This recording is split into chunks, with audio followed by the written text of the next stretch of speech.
determined to become the richest and most powerful person in less than 3 years. Our story begins a retirement celebration. He mentioned that his farewell was quite modest, with just a few friends, some drinks, and gifts. But even so, he managed to save 20 years of work, owning several buildings in his name. And now all that was left was to live a comfortable life and travel the world. When he opened his eyes, he realized it wouldn't be that simple. He sat up in bed and noticed he was in a different room. He sighed, understanding that this was the dormitory where he had lived 20 years ago. Looking at his phone, he saw that it was the year 2018. Furious, he threw his phone at the wall, wondering if someone was playing a joke on him. Angry, Dayan started shouting, saying they could have sent him back at another time but decided to return him now. Dissatisfied, he asked himself why they were doing this. Rubbing his head, he wondered what he had done wrong. Convincing himself that he had to endure it, he glanced at the watch on his wrist. He realized it was the watch Zhang Chil had given him. He remembered his friend telling him that this watch was one of the last relics of the legendary Teheidal. Looking at the watch, he wondered if it might be the reason for his return and suspected he might have tampered with it while drunk. Suddenly, someone pounded on the door angrily, demanding to know the reason for the noise and telling him to come out. He remembered that the landlord's son lived next door and behaved like a delinquent. Every night, loud sounds would play non-stop. In the morning, he was always charged a fee for the noise, which he paid without even knowing if he was awake. As the man outside asked if he should break down the door, Dayan found it extremely irritating. He opened the door while the thug asked,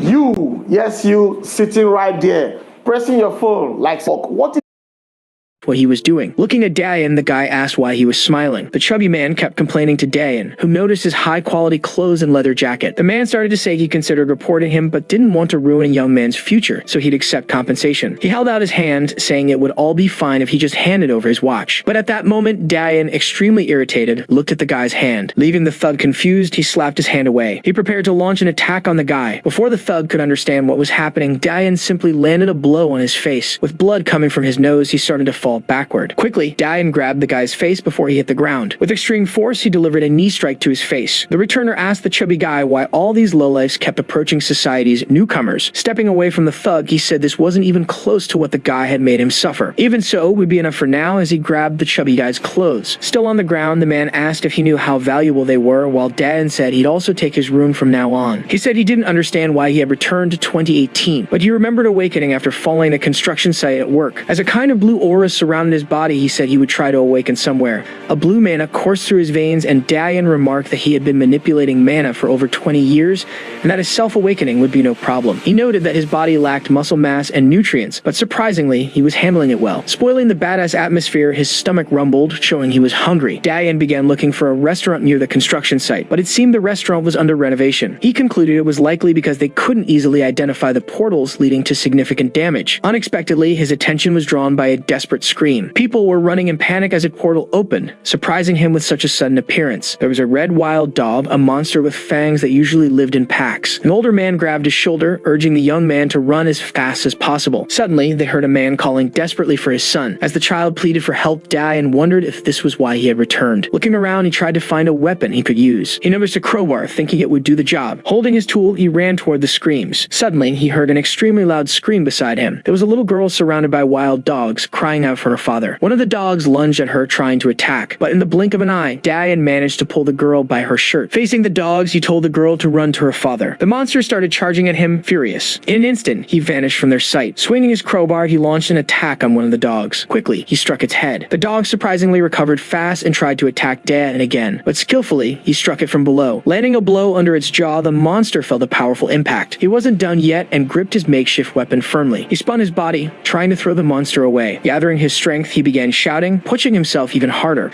After all that effort, Dayan finally managed to throw the dog away, shocking the other monsters. Once again, the moment was spoiled by his stomach growling. He realized he was indeed hungry and wondered why the dogs were gathering like this. Surprising some of the monsters, the returner remarked that, come to think of it, these guys looked pretty juicy, and that it might be nice to eat them, since they look plump. Seeing Dayan drooling with hunger, the monsters started to feel scared. He said that in the past, he had always enjoyed the taste of their meat when he cooked them. A little irritated, the returner said he should finish this quickly since he was starving. Dayan said that although he was young and healthy, his current body didn't compare to the one he had at 40. As one of the dogs tried to attack him from above, he said that in contrast, his knees were very strong. In a flash, Dayan was on top of the dog, ready to strike. Unexpectedly, he didn't use his weapon, but instead his leg delivering a powerful kick on top of the dog's head. Landing on the ground, Dayan saw another monster charging at him. The monster tried to bite him, but the returner managed to dodge, noting that a weapon wouldn't be enough. With quick thinking, he used his watch as brass knuckles. He delivered his strong punch to the monster's head. Looking at the still intact watch, Dae-in noted how resilient it was. Surveying the area, he noticed about 10 monsters still remaining. To Dae-in's surprise, the police arrived, asking citizens to follow instructions. Looking at his new shirt, the returner saw it was all torn up. Still unhappy that it had ripped on its first use, one of the officers approached, calling him a superhuman. The man thanked him for protecting the citizens and asked for his name and affiliation to arrange his rewards. As he introduced himself to the officer as Lim Dae-in, he added that he had no affiliation, surprising the officer. A bit awkwardly, he mentioned he hadn't registered as a superhuman yet and that it had only been a few hours since his awakening. Dae-in shared his account information, saying he probably wouldn't receive the rewards right away. Then he bid the officer farewell, saying he was in a hurry. The officer called after him, saying he had something to tell him, but Dae-in kept running. As he left, Dae-in mentally affirmed that his name and contact information should be enough for them to reach him. As soon as the guilds heard about him, they all began searching for him frantically. He was at a restaurant as they served him a creamy soup with meat. Dae-in finally began eating. After the first spoonful, he murmured about how delicious it was. Suddenly, his phone vibrated, catching his attention with a call, and he realized it was faster than expected. He explained that this was because everyone was focused on recruiting superhumans. Looking at his phone, he noted that it had already been 2 years since the first gate opened, and that instead of military soldiers, superhumans started operating, giving guilds significant influence. The emergence of a new awakened being led to fierce competition for recruitment. Dae-in wondered how exhausting this situation would be. He also remembered that there were many superhuman criminals besides the 6 approaching disasters. With that, he decided he would use all his knowledge and information about the future to retire in 3 years. Dae-in stares at his phone, surprised. Happy, he realizes that the messages keep coming. But to his shock, someone approaches asking if his name is Lim Dae-in. He responds affirmatively, asking who is asking. The man introduces himself as Kim Gil-soo, manager of the Royal Guild. Gil-soo says that after seeing the way Dae-in hunted monsters, he would like to sign a contract with him. But someone interrupts the conversation. It's a woman arriving at the restaurant asking if he is Dae-in. She asks if he's the man from the monster subjugation video, commenting that he's even more impressive in person. But once again, they're interrupted with someone else claiming to be from the Warrior Guild. As expected, several guild managers show up and start making offers. Dae-in starts getting annoyed as his phone won't stop vibrating, surrounded by people trying to win him over. To their surprise, Dae-in tells everyone to shut up. Looking at them coldly, he says that if anyone speaks again, he won't join any guild. Facing the representatives, he asks if they should go somewhere else. In a more spacious room, Dae-in is seated across from the woman while other managers wait their turn. Sipping his tea, he says he won't drag things out too long. Dae-in asks for the highest offer they're willing to make for his entry. The Royal Guild manager explains that the contract prevents him from disclosing the amount, so he'll need to speak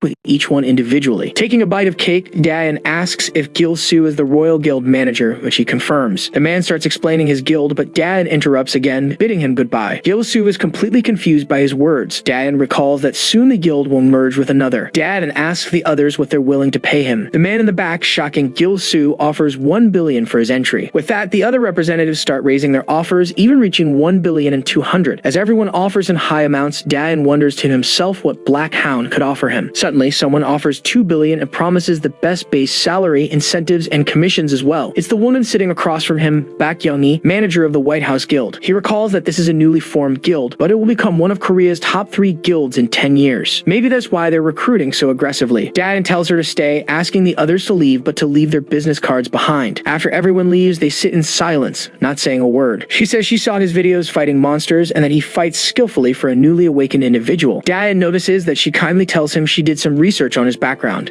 As she places an envelope on the table, Young-hee says that either he's a genius or he acquired those skills before awakening. She states that she wants to guide him as the future of White House. Dae-in notices that the contract terms are beyond anything he could have imagined in his past life. He asks Young-hee if he can add a few more things. She simply agrees. She's confused as she watches him write without saying anything. She starts laughing, saying Dae-in is very funny, but he insists he's not joking. His demands are a 4-day work week.